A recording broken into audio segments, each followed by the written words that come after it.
Hello po! Magandang araw po! Kamusta po kayo? Ako po ay magpapamalas ng galing sa pagkukwento. Si Putot. Kuwento ni Mike Begonia, kuwit ni Charles Funk. Mahabang buntot ang pangarap ni Putot dahil maikli ang kanyang buntot.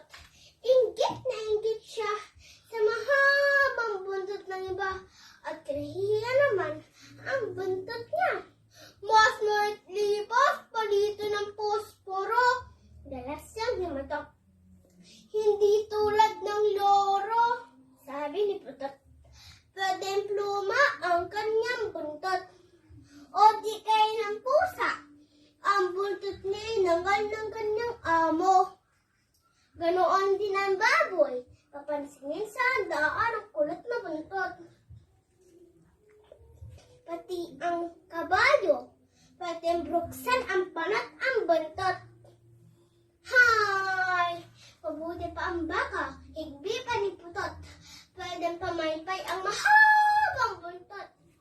Mahaba din ang buntot ng kalaba. Ang hagupit sa kutot langaw. Kahanghang ang buntot ng matching. Nagagawang baging pag naglalambitin. Kani-kani, kaibigan? Tanong kay Putot nagdara ang balati. Kasi malas ako, maikli ang buntot ko. Mabuti ka pa, mahaba ang buntot mo. Wah! Iyak ng balati.